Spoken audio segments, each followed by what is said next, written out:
உங்களுக்கு தெரியும், இந்த நாட்களில் இந்த சபை எங்களுடைய இந்த 31ஆம் தேதி மார்கழி மாதம் 31ஆம் தேதி ஆராதனையில் நான் பேசிய விஷயம் உங்களுக்கு நினைவாக இருக்கும். உறுதியான குடும்பங்களின் ஊடாக உறுதிமிக்க சபை. இந்த காலகட்டத்தில் எங்களுடைய குடும்பங்களுக்கு நாங்கள் பெரிய ஒரு நோக்கத்தை கொடுத்து கொண்டிருக்கிறோம். உறுதியான ஒரு குடும்பத்தை நாங்கள் எவ்வாறு உருவாக்குவது.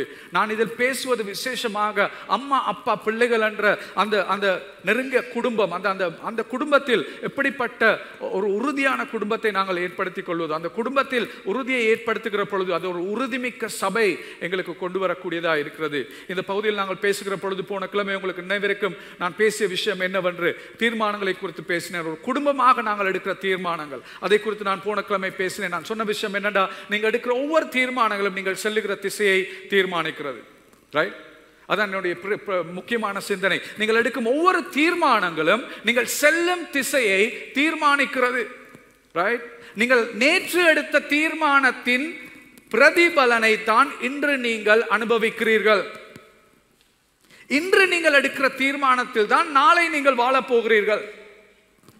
உங்களுடைய தீர்மானங்கள் உங்கள் திசைகளை தீர்மானிக்கிறது. நீங்கள் செல்லும் பாதையை தீர்மானிக்கிறது. எங்க போய் சென்று முடிய போகிறீர்கள் என்று தீர்மானிக்கிறது. அதான் போன கிழமை நான் பேசினேன். ஒரு குடும்பமாக அந்த தீர்மானங்களை எடுக்கும் பொழுது நாங்கள் ஏதோ தான் எங்களுக்கு எடுக்க முடியாது. ஒன்று சேர்ந்து ஆண்டவருடைய பாதத்தில் இருந்து அவருடைய ஞானத்தை பெற்றுக்கொள்ள வேண்டும். தீர்மானத்துக்கு எங்களுக்கு தேவ ஞானம் தேவை. நான் பேசினேன் போன கிழமை, அந்த தேவ ஞானம் எங்கிருந்து வருகிறது? நான் உங்களுக்கு நீதிமொழிகள் இருந்து காட்டினேன். தேவ ஞானத்தின் ஆரம்பம் தேவ பயம். தேவ பயம் தான் எங்களுக்கு தேவ ஞானத்தை கொடுக்கிறது. பயம் என்ற என்ன என்பதை நான் உங்களுக்கு விளங்கப்படுத்தினேன். இது ஆண்டவரை பார்த்து நடுங்குதல் அல்ல, ஆண்டவரை கௌரவப்படுத்துதல். அவருக்கு கீழ் எங்களுடைய தீர்மானங்கள் ஒவ்வொன்றையும் அவருக்கு கீழ் கொண்டு வந்து ஜெபத்தில் அவரோடு இருந்து, அதே போல் தேவ மக்கள், அப்படிப்பட்ட தேவ மக்களோடு அதை பேசி, எவ்வாறு நான் இப்படி ஒரு தீர்மானம் எடுக்க போகிறேன், இதை குறித்து நீங்கள் என்ன நினைக்கிறீர்கள் என்று மற்றவரோடு கலந்துரையாடி நாங்கள் தீர்மானங்களை எடுப்பதற்கு பழக வேண்டும். அதை குறித்து நான் போன கிழமை பேசினேன். ரைட்? கடைசியா நாங்கள் பார்த்தோம் 1 கொரிந்தியர் 2:24. நான் நினைக்கிற விதத்தில் அது சொல்லப்படுகிறது, கிறிஸ்துவின் ஊடாக உங்களுக்கு என்ன கிடைக்குது? தேவ ஞானத்தையும் தேவ பலத்தையும் ஆண்டவர் உங்களுக்கு கொடுத்திருக்கிறார். தேவ ஞானத்தையும் தேவ பலத்தையும் ஆண்டவர் உங்களுக்கு கொடுத்திருக்கிறார் என்று நான் பார்த்தேன். கிறிஸ்துவுக்குள்ள எங்களுக்கு தேவ பலனும் இருக்குது, தேவ ஞானமும் இருக்குது, தேவ வல்லமையும் இருக்கிறது, தேவ ஞானம் எங்களுக்கு கொடுக்கப்பட்டிருக்கிறது. அதே போல் எங்களுக்கு வேண்டிய அளவு ஆண்டவரிடம் தேவ ஞானத்தை கேட்கலாம். அவர் ஒரு நாளும் குறை காணாமல் எங்களுக்கு தருவார். ரைட்? அதனால் தீர்மானங்கள் எடுக்கும் பொழுது ஆண்டவருக்குள் இருந்து நாங்கள் தீர்மானம் எடுக்க வேண்டிய முக்கியத்துவத்துக்கு போன கிழமை பேசினேன். உங்களுக்கு தெரியும், இந்த காலங்களில் நான் சொல்லுகிற ஒரு விஷயம் தான், நெகேமியா புத்தகத்தில் 4ஆம் அதிகாரம் 14ஆம் வசனம் சொல்லுகிறது. அதில் சொல்லப்படுகிறது, அதை நான் பார்த்து எழும்பி பிரபுகளையும் அதிகாரையும் மற்ற ஜனங்களையும் நோக்கி அவர்களுக்கு பயப்படாதீர்கள். உங்கள் குடும்பங்களுக்கு எதிராக இந்த உலகத்தில் எவ்வளவு காரியங்கள் நடந்தாலும் அவர்களுக்கு பயப்படாதீங்கள். நீங்கள் மகத்துவம் பயங்கரமான ஆண்டவரை நினைத்து உங்கள் சகோதரர்களுக்காகவும் உங்கள் மகன்மார்களுக்காகவும் உங்கள் மகள்மார்களுக்காகவும் உங்கள் மனைவிகளுக்காகவும் உங்கள் வீடுகளுக்காகவும் யுத்தம் பண்ணுங்கள், போராடுங்கள் என்றேன். எங்கள் குடும்பங்களுக்காக நாங்கள் யுத்தம் பண்ண வேண்டிய காலத்தில் இருக்கிறோம். எங்கள் குடும்பங்களுக்காக நாங்கள் போராட வேண்டிய காலத்தில் இன்று இருக்கிறோம். ஏனென்றால் குடும்பங்களை அழிப்பதுதான் சாத்தானின் முக்கியமான குறிக்கோளாக இருக்கிறது. ஒரு குடும்பத்துக்கு அழிக்கிறது தான் அவனுடைய குறிக்கோளாக இருக்கிறது. குடும்பம் தேவனால் உருவாக்கப்பட்டது, அதை இல்லாமல் ஆக்குறது சாத்தானின் சிந்தனையாக இருக்கிறது. அதனால் நாங்கள் எங்கள் குடும்பங்களுக்காக போராட வேண்டும். இது போராடுகிற காலமாக இருக்கிறது. இன்று என்னுடைய செய்தியின் தலைப்பு ஒரு தந்தையின் நீண்ட நிழல். ஒரு தந்தையின் நீண்ட நிழல். இன்று நான் பேச போவது ஒரு முக்கியமான செய்தியை குறித்து நான் பேச போகிறேன். ஒரு முக்கியமான செய்தி. ரைட்? நான் உங்களுக்கு பிறகு சொல்றேன் அது எவ்வளவு முக்கியம் என்று. அதுக்கு முதல்ல ஒரு கதையில நான் ஆரம்பிக்கிறேன். ரைட்? ஸ்பானிய தேசத்தில் ஒரு தகப்பன் ஒரு மகனுக்கு இடையில் ஒரு பிரச்சனை ஏற்பட்டு, அவர்களுக்கு இடையில் ஏற்பட்ட பிரச்சனை நிமித்தம் அந்த மகன் வீட்டை விட்டு ஓடி போகிறான். அந்த வீட்டை ஓடி போன மகனை அப்பாக்கு தெரியாத, அவன் எங்க போனன்னு தெரியாம அப்பா மகனை தேடி நகரம் முழுதும் தேடிக்கொண்டு சொல்லுகிறார். அவர் தேடி பார்த்து எல்லா இடம் தேடி தேடி தேடி தேடி பார்த்தா மகனை தேட முடியவில்லை. அவருக்கு சரியான துக்கம், என்ன செய்யறது என்று மகனை காணலன்னு சரியான அவர் மன உடைந்து போன தாப்பன் கடைசியில் அவர் யோசிக்கிறார், அந்த தேசத்தை அந்த நகரத்தில் ஒவ்வொரு நாளும் முத்திரையிடப்படுகிற ஒரு பத்திரை ஆகிய மேட்ரைட் என்ற ஒரு அந்த பத்திரையின் பேர், அந்த பத்திரையில் ஒரு விளம்பரத்தை நான் போட போகிறேன். அந்த விளம்பரத்தில் அவர் சொன்னார், மகன் பேரை போட்டு சொன்னார், அன்பான பெக்கோ, அவன் பேர் பெக்கோ, நாளைக்கு இல்லை சனிக்கிழமை பகல் வரும் பொழுது இந்த பத்திரை முத்திரைப்படும் இடத்துக்கு முன்னால் என்னை சந்தி, நீ செய்த எல்லாத்துக்கும் நான் மன்னிப்பு கொடுத்து உன்னை நான் ஏற்றுக்கொள்ள தயார், நான் உனக்கு மிகவும் அன்பு செலுத்துகிறேன் என்று அந்த பத்திரையில் ஒரு விளம்பரத்தை அவர் போட்டார். சனிக்கிழமை பகல் அப்பா வந்து அந்த பத்திரை முத்திரையிடம் இடத்துக்கு முன்பதால் போய் சென்று நின்று கொண்டிருக்கிறார். மகன் வரும் வரைக்கும் அவர் ஒரு ஆச்சரியமான ஒரு காரியத்தை கண்டார். என்ன தெரியுமா அந்த ஆச்சரியமான காரணம்? 800 பெக்கோஸ், பெக்கோ என்ற பேர் இருக்கிற 800 பேர் அந்த இடத்துல வந்து இருக்கிறாங்க அவங்களோட அப்பாவை சந்திக்கிறதுக்கு. 800 பேர். ரைட். என்னது இந்த கதை எங்களுக்கு சொல்லுது? இந்த கதை எங்களுக்கு இன்று தகப்பன் இல்லாத உலகத்தில் இருக்கிற தாக்கத்தை எங்களுக்கு காண்பிக்குது. தகப்பன்மார் இல்லாமல் இன்றைக்கு பிள்ளைகள் அப்பா மாற தேடிக்கொண்டிருக்கிற காலமாக இருக்கிறது. அப்படிப்பட்ட ஒரு உலகத்தில் நாங்கள் வாழ்ந்து கொண்டிருக்கிறோம். பிள்ளைகளது முக்கியமான தேவை ஒரு அப்பா. அந்த அப்பா இல்லாமல் இன்றைக்கு பிள்ளைகள், தந்தை இல்லாமல் பிள்ளைகள் எப்படி தந்தைமாரை தேடிக்கொண்டிருக்கிறார்கள் என்று எங்களுக்கு காணக்கூடியதாக இருக்கிறது. தந்தை இல்லாத காரணத்தினால் ஏற்படும் தாக்கத்தை குறித்து நான் உங்களுக்கு காண்பிக்க விரும்புகிறேன். தந்தைகள் இல்லாத குடும்பத்தில் தாக்கத்தை நான் காண்பிக்கிறேன். முதலாவது விஷயம்தான் 63 விதமான தற்கொலைகள் தந்தை இல்லாத குடும்பத்திலே இருந்து வருகிறது. தற்கொலை செய்கிற நபர்களில் 63 விதமானவர்கள் தந்தை இல்லாத குடும்பத்திலிருந்து வருகிறார்கள். அடுத்ததாக 70 வீதமான அரசினால் நடத்தப்படுகிற சீரார் சீர்திருத்தம், பிள்ளைகளின் சீர்திருத்த மையங்களில் காணப்படும் 70 வீதமானவர்கள் தந்தை இழந்த குடும்பங்களிலிருந்து வருகிறார்கள்.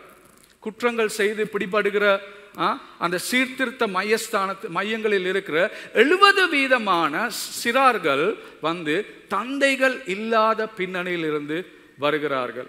அடுத்தது நாங்கள் எடுத்து பார்த்தோம்டா, இந்த உலகத்துல 40 விதமான, இந்த உலகத்துல எல்லா ஒழுக்கம் சம்பந்தமான உள்ள 40 விதமான எல்லா பிள்ளைகளும் தந்தை இல்லாத குடும்பத்திலிருந்து வருகிறார்கள். அதாவது ஒழுக்கம் இல்லாத பிரச்சனை இருக்கிற 40 விதமான பிள்ளைகள் தந்தை இல்லாத பின்னணியில் இருந்து வருகிறார்கள். அடுத்ததாக சொல்லப்படுகிறது, நெக்ஸ்ட் ஸ்லைட். பாடசாலை முடிக்காத 71% பிள்ளைகள் தந்தை இல்லாத குடும்பங்களில் இருந்து வருகிறார்கள். ஓலெவல் முடிக்காத பிள்ளைகள் 71% பிள்ளைகள் அவர்கள் வந்து தந்தை இல்லாத குடும்பங்கள் இது வருகிறார்கள் என்று சொல்லப்படுது. இதில் என்ன நான் வருகிறேன் என்றா, சமூகத்தில் இருக்கிற எல்லா பெரிய பிரச்சனைகளுக்கும் முக்கியமான காரணம் தந்தைகள். ஒன்றில் தந்தை வீட்டில் இல்லை, இல்லாவிட்டால் தந்தை வீட்டில் இருந்தாலும் அவர் ஒரு செயலற்ற தகப்பனாக வாழ்ந்து கொண்டிருக்கிறார். இதுதான் முக்கிய காரணமாக இருக்கிறது. சமூகத்தில் இருக்கிற பெரிய பிரச்சனைகளுக்கு இன்றைக்கு இதுதான் காரணமாக இருக்கிறது. நாங்கள் பார்க்கிறோம், இன்றைக்கு இருக்கிற அதாவது சமூகத்தில் இருக்கிற அடிப்படை சண்டை பிடிப்புகள், அல்லாது விட்டால் போதை வஸ்துக்கள், போதை அடிமையாகுதல், அதாவது சிறு வயதிலே பெண்கள் வந்து கற்புத்தளித்தல், அப்படி இல்லாவிட்டால் நான் தற்கொலை போன்ற எல்லாத்துக்கும் முக்கியமான காரணம் தகப்பன் வீட்டில் இல்லாததாக தான் இவ்வாறான காரியங்கள் நடைபெறுது என்று எங்களுக்கு ஆராய்ச்சி செய்கிறவர்கள் சொல்லுகிறார்கள். இன்றைக்கு நான் இந்த செய்தியை நான் சொல்லுகிற செய்தி வந்து ஒரு மிக முக்கியமான செய்தியாக இருக்கிறது.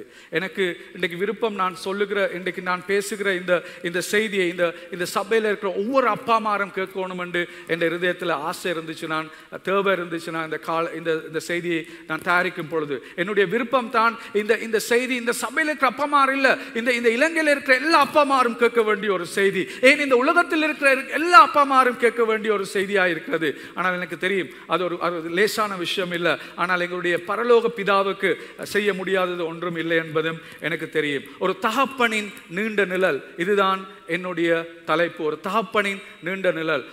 இன்றைக்கும் ஒரு முக்கியமான ஒரு சிந்தனை உங்களுக்கு முன்னால் நான் வைக்க விரும்புகிறேன். என்னுடைய முக்கியமான சிந்தனை இதுதான். என்னுடைய முக்கியமான சிந்தனை தான், ஒரு தந்தையினால் ஒருவரை ஆசீர்வதிக்கலாம் அல்லது சபிக்கலாம். ஒரு தந்தை மகனை அல்லது மகளை ஆசீர்வதிக்கலாம் அல்லது சபிக்கலாம். ஒரு தந்தை தன்னுடைய பிள்ளைகளை உருவாக்கலாம் அல்லது உடைத்து நொறுக்கலாம். ஒரு தந்தைக்கு தன்னுடைய பிள்ளைகளை ஆசீர்வதிக்கலாம் அல்லது சபிக்கலாம். ஒரு தந்தைக்கு தன்னுடைய பிள்ளைகளை உருவாக்கலாம் இல்லாவிட்டால் உடைத்து நொறுக்கலாம். ரைட், இதுதான் என்னுடைய முக்கியமான சிந்தனையாக இருக்கிறது. ஆண்டவருடைய வார்த்தையை நாங்கள் எடுத்து பார்க்கிற பொழுது, பழைய ஏற்பாடு புத்தகம் முடிகிற கடைசி புத்தகம் மல்கியா புத்தகத்தை நீங்கள் எடுத்து பார்த்தீர்கள் என்றால், அந்த புத்தகத்தில் அதாவது ஆண்டவருடைய வார்த்தை முடிகிற, பழைய ஏற்பாடு முடிகிற கடைசி 2 வார்த்தைகள், மல்கியா புத்தகத்தின் 4ஆம் அதிகாரம் 5ஆம் வசனம் 6ஆம் வசனங்களை நீங்கள் எடுத்து வாசித்து பார்த்தால் அதுதான் முடிகிற இடம். அதாவது ஆண்டவருடைய வார்த்தை பழைய ஏற்பாடு முடிகிற கடைசி 2 வார்த்தைகளை நீங்கள் எடுத்து வாசித்தால் உங்களுக்கு விளங்கும் இந்த நான் பேசுகிற செய்தியின் முக்கியம் எவ்வளவு என்பது உங்களுக்கு விளங்கக்கூடியதாக இருக்கிறது. ஆண்டவருடைய பழைய ஏற்பாடு அவர் முடிக்கிறது இந்த செய்தியோட. என்ன செய்தியோட முடிக்கிறார் பார்க்குறீங்களா? வாசிங்க. இதோ கர்த்தருடைய பெரிதும் பயங்கரமான நாள் வருவதற்கு முன்னே நான் உங்களிடத்திற்கு எலியா தீர்க்கதரிசியை அனுப்புகிறேன். நான் பூமியை சங்காரத்தால் அடிக்காதபடிக்கு அவன் பிதாக்களுடைய இருதயத்தை பிள்ளைகளிடத்திற்கும் பிள்ளைகளுடைய இருதயத்தை அவர்கள் பிதாக்கள் இடத்திற்கும் திருப்புவான். இதுதான் பழைய ஏற்பாடு முடிகிற கடைசி வார்த்தைகள். பழைய ஏற்பாடு ஆண்டவர் முடிக்கிற கடைசி வார்த்தைகள் என்னவென்றால், அவர் சொல்லுகிறார், இந்த பூமியை சங்காரத்தால் அடிக்காத படிக்கு, அப்படி இல்லாவிட்டால் நியாயம் தீர்ப்பு இந்த பூமிக்கு நான் கொண்டு வராத படிக்கு, நியாயம் தீர்ப்பு இந்த பூமிக்கு நான் கொண்டு வராமல் இருக்கக்கூடிய ஒரே வழி என்னவென்றால், என்ற நியாயம் தீர்ப்பு இந்த உலகத்துக்கு வருவதை நிப்பாட்டக்கூடிய ஒரே வழி என்னவென்று அவர் கேட்டார். அதற்கு பதில் ஆண்டவர் சொல்லுகிறார். என்னதென்றால், அதற்கு பதில் தான் அந்த அனுப்பப்பட்ட எலியா என்ன செய்ய போகிறான்? அவன் பிதாக்களுடைய இருதயங்களை பிள்ளைகளிடத்திற்கும் பிள்ளைகளுடைய இருதயத்தை அவர்கள் பிதாக்களிடத்திற்கும் அவன் திருப்புவான். ரைட். வீட்டில் சமாதானம், ஒரு குடும்பத்துக்குள் சமாதானம் இல்லாவிட்டால் ஆண்டவருடைய நியாய தீர்ப்பு எங்களிடத்தில் வரப்போகிறது. ஆண்டவர் சொல்லுகிறார், பிதாக்கள் மிகவும் முக்கியமாக இதில் பேசப்படுகிறது அப்பாமாரை குறித்து, தகப்பன்மாரை குறித்து. தகப்பனுடைய இருதயங்கள் பிள்ளைகளை நோக்கியும் பிள்ளைகளுடைய இருதயங்கள் தகப்பனை நோக்கியும் அது மாற வேண்டும். அது அவர்களுக்குள் இருக்கிற அந்த பிரச்சனைகள் இல்லாமல் போய் அவர்களிடத்தில் சமாதானம் வர வேண்டும் என்பதே தேவனுடைய சித்தமாக இருக்கிறது. அதுதான் அவர் இந்த உலகத்துக்கு நியாய தீர்ப்பை கொண்டு வராமல் இருப்பதற்கு ஒரே விதம் என்றும் அவர் கூறுகிறார். அவர் கிருபையின் நிமித்தம் இந்த வார்த்தையினால் எங்களுக்கு பேசுகிறார். இதுதான் பழைய ஏற்பாடு முடிகிற கடைசி வார்த்தைகள். புதிய ஏற்பாடு எவ்வாறு ஆரம்பிக்கிறது உங்களுக்கு பார்க்க வேணுமா? லூக்கு 1ஆம் அதிகாரத்தில் 17ஆம் வசனத்தில் பாருங்க எப்படி புதிய ஏற்பாடு ஆரம்பிக்குது. பிதாக்களுடைய இருதயங்களை பிள்ளைகளிடத்திற்கும் கீழ்ப்படியாதவர்களை நீதிமான்களுடைய ஞானத்திற்கும் திருப்பி உத்தமமான ஜனத்தை கர்த்தருக்கு ஆயத்தப்படுத்தும்படியாக நான் எலியாவின் ஆவியும் பலமும் உடையவனாய் அவருக்கு முன்னே நடப்பான் என்றான். இது யோகான், அதாவது ஞானஸ்தானம் செய்கிற யோகானை குறித்து பேசப்படுகிறது. எலியாவின் ஆவியோடு யோகான் இந்த உலகத்துக்கு இயேசுவுக்காக அவர் இயேசுக்கு முன்னாக சென்று செய்த வேலை என்னென்று நீங்கள் எடுத்து பார்த்தா, ஆண்டவர் எலியாவை பாவித்தது எதுக்கென்று எடுத்து பார்த்தா, பிதாக்களுடைய இருதயங்களை பிள்ளைகள் இடத்திற்கு திரும்பியும் அந்த புதிய ஏற்பாடு ஆரம்பிக்கிறது. எங்க பழைய ஏற்பாடு முடிஞ்சிச்சோ அங்க தான் புதிய ஏற்பாடு ஆரம்பிக்குது. பாருங்க எப்படி இந்த வார்த்தையில பாருங்க ஆண்டவர் எப்படி பேசுறாரு தெளிவா எங்களுக்கு. எங்க பழைய ஏற்பாடு முடியுதோ பிள்ளைகளையும் பிதாக்களுக்கும் இடையில இருக்கிற அந்த தொடர்பு சரிப்படுத்தப்பட வேண்டும், அதை சீராக்க வேண்டும் என்று எப்படி அது பழைய ஏற்பாடு முடியுதோ, புதிய ஏற்பாடு 1ஆவது அதிகாரம் லூக்கா 1ஆவது அதிகாரத்தில் நாங்கள் பார்க்கிற விஷயம் என்னவென்றால், ஆண்டவர் எலியாவை ஆவியை போட்டு, அதாவது யோவான் ஞானஸ்தானம் செய்கிற யோவானை அனுப்புகிறார். எதற்காக யோவானை அனுப்புகிறார்? பிதாக்களுடைய இருதயங்களை பிள்ளைகளிடத்துக்கு திருப்புறதுக்காக அவர் அனுப்புகிறார் என்பதை எங்களுக்கு காணக்கூடியதாக இருக்கிறது. இது எங்களுக்கு தெளிவாக பேசுகிறது. இந்த உறவில் எப்படிப்பட்ட ஒரு மாற்றத்தை நாங்கள் காண வேண்டும் என்று ஆண்டவரின் சித்தமாக இருக்கிறது என்று எங்களுக்கு காண்பிக்கிறார். ஆண்டவர் அவருடைய இந்த உலகத்தில் அவர் கொண்டு வர போகிற அந்த நியாய தீர்ப்பை நிப்பாட்டுவதற்கு ஒரே வழி என்னவென்றால், பிள்ளைகளுக்கும் பெற்றோர்களுக்கும் இடையில் இருக்கிற அந்த பிரச்சனைகள், அவர்களுக்கு ரெண்டு பேருக்கும் இடையில் இருக்கிற அந்த பிரச்சனைகளில் அது ஒரு சீர்திருத்தம் எல்லாவற்றால் there should be reconciliation. ஒப்புரவாதம் அந்த குடும்பங்களுக்குள் நடக்கப்பட வேண்டும். ஒப்புரவாதம் ஒரு முக்கியமான விஷயமாக ஆண்டவர் காண்பிக்கிறார். ஆண்டவர் ஒவ்வொரு குடும்பங்களையும் குறித்து கரிசனையோடு இருக்கிற தேவன். அவருக்கு அந்த குடும்பங்களில் அந்த குடும்ப தாப்பன் பிள்ளைகளுக்கு தாய் பிள்ளைகளுக்கு இடையில் இருக்கிற அந்த தொடர்பு மிகவும் முக்கியமாக இருக்கிறது. ஏன் ஒரு தாப்பனுடைய செயல்பாடு ஒரு குடும்பத்தில் முக்கியமாக காணப்படுகிறது? ஏன் தாப்பன் அவருடைய பொறுப்பு ஏன் அந்த குடும்பத்தில் முக்கியமாக காணப்படுகிறது? ஒவ்வொரு குடும்பத்திலும் தாப்பனும் தாயும் முக்கியமாக அவர்கள் ரெண்டு பேருமே ஆண்டவரால் உருவாக்கப்பட்டிருக்கிறார்கள் ஒரு கிறிஸ்தவ குடும்பத்தை கொண்டு செல்வதற்காக. அவர்கள் தாப்பனையும் தாயும் ஆண்டவர் வைத்திருக்கிறார். ஆனால் தகப்பன் தான் பொறுப்பு கூற வேண்டிய நபர், கணக்கு கொடுக்க வேண்டிய நபர். தேவனுக்கு கணக்கு கொடுக்கக்கூடிய நபர் தகப்பன். அவர்தான் தலைவர், குடும்பத்தின் தலைவர். அவர்தான் மனைவிக்கும் பிள்ளைகளுக்கும் தலைமைத்துவத்தை கொடுத்து அவர்தான் கணக்கு கொடுக்கக்கூடிய நபராயிருக்கிறார். ரைட்? இதனால் தான் திரும்பி சொல்றதுக்கு காரணம் இதுதான். பெண்களுக்கு நான் கேர்ள்ஸுக்கு விசேஷமாக சொல்றேன், நீங்க திருமணம் முடிக்கக்குள்ள உங்களுக்கு ஆவிக்குரிய ஒரு தலைவர் தேவை. நீங்கள் திருமணம் முடிப்பது ஒரு சாதாரண ஒரு மனுஷனை மட்டுமல்ல, ஆவிக்குரிய ஒரு தலைவன் உங்களுக்கு இருக்க வேண்டும். அதனால் தான் நான் போன இப்போ 2-3 கிழமையாக சொல்லிக்கொண்டு வர்றேன், ஆவிக்குரிய ஒரு நபரை தேர்ந்து கொள்ளுங்கள். ஆண்டவருக்குள் இருக்கிற ஒரு நபரை தேர்ந்து கொள்ளுங்கள். ஏதோ தானே ஒன்று கொண்டுட்டு ஒரு ஆளை வேற எந்த சமயம் இருந்தாலும் பரவாயில்ல கொண்டு அவர் ஏற்றுக்கொண்டுட்டாருண்டு, அதாவது அந்த பைபிளில் இருக்கிற தேவையை இப்போ நான் பூர்த்தி செஞ்சுட்டேன், இப்போ திருமணம் முடிக்கிறேன், திருமணம் முடிச்சிங்கண்டா நீங்கள் தான் கஷ்டப்பட போறீங்க. உங்களுக்கு ஒரு ஆவிக்குரிய தலைவன் தேவை. உங்கள் வாழ்க்கையை கொண்டு செல்வதற்கு உங்களுக்கு தலைமத்துவம் தேவை. ஆவிக்குரிய ரீதியில் உங்களுக்கு வழிகாட்டுவதற்கு தலைமத்துவம் தேவை. நான் சொல்றதை கேளுங்க. இந்த கால நேரத்தில் ஒரு தகப்பன் 3 விஷயங்களை தன் பிள்ளைகளுக்கு செய்வார். நான் சொல்றதை கேட்டு இப்ப உங்களுக்கு விளங்கும். நான் சொல்லக்குள்ள எவ்வளவு முக்கியம் ஒரு கிறிஸ்தவ தலைவன் அந்த குடும்பத்துக்கு கண்டு. தகப்பன் ஒரு செய்யப்படுகிற, அடுத்த ஸ்லைடுக்கு போங்க, ஒரு தந்தையின் பொறுப்பு. 3 காரியங்களை நான் உங்களுக்கு காண்பிக்க போகிறேன். முதலாவது போடுங்க, ஒரு தந்தை முகக்கண்ணாடியாக ஒரு குடும்பத்தில் செயல்படுகிற ஒரு நபர். நான் முகக்கண்ணாடி என்று ஏன் ஒரு தாப்பனுக்கு சொல்றேன்டா, ஒரு தாப்பன் தான் பிள்ளைகளின் அடையாளத்தையும் பெருமதியையும் பிரதிபலிக்கிறவர். ஒரு பிள்ளை வளர்ந்து வருகிற நாட்களில் ஒரு ஆண் பிள்ளையா இருந்தா அந்த பிள்ளைக்கு அந்த பிள்ளையின் அடையாளம், அந்த பிள்ளை யார், அந்த பிள்ளையின் பெருமதி, அந்த பிள்ளையின் அடையாளத்தையும் பெருமதியும் அந்த பிள்ளைக்கு கொடுக்கிறது ஒரு தாப்பன், ஒரு அப்பா அந்த பிள்ளைக்கு தொடர்ந்து பேச வேண்டும். அந்த பிள்ளை எவ்வளவு பெருமதியானவர், அந்த பிள்ளை எப்படிப்பட்ட ஒரு அடையாளம், அந்த பிள்ளை செய்கிற காரியங்களை குறித்து நாங்கள் சந்தோஷப்படுத்தி அந்த பிள்ளையை உற்சாகப்படுத்தி அந்த பிள்ளைகளுக்கு உள்ளே இருக்கிற திறன்களை வெளியில கொண்டு வரது ஒரு அப்பா. ஒரு அப்பா ஒரு பிள்ளையின் முகக்கண்ணாடி. அந்த தகப்பன் மாதிரி தான் அந்த பிள்ளையின் அந்த அடையாளத்தை பெற்றுக்கொள்றது தாப்பன் இருந்து. தாப்பனை தான் அது முதல்ல காண்ற ஹீரோ. எந்த பிள்ளைக்கும் அந்த பிள்ளையோட குடும்பத்தில் காண்ற முதலாவது ஹீரோ அப்பா. அந்த அப்பா ஒரு முக கண்ணாடி மாறி அந்த பிள்ளையை அந்த அப்பாட்ட இருந்து தான் அந்த தன்னுடைய அடையாளத்தை பெற்றுக்கொள்ளுது. இன்றைக்கு நான் இந்த செய்தியை பேசுகிற இன்றைய நாள் என்னுடைய ஒரு விசேஷமான நாள். என்னுடைய மகன் 13வது வயதை இன்றைக்கு பூர்த்தி செய்து அவர் ஒரு டீன் அந்த இடத்துக்கு வர்றார். காலையில் எழும்பி முதலாவது நான் செஞ்ச விஷயம் என்னண்டா, அவரோட நேரம் செலவழிச்சது. ரைட்?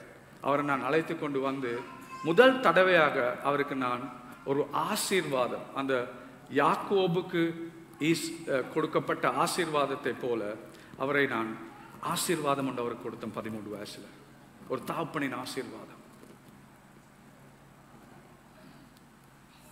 எங்கள் பிள்ளைகளுக்கு தாப்பன் தான் முகக்கண்ணாடி. முகக்கண்ணாடியாக நாங்கள் இருக்கணும்.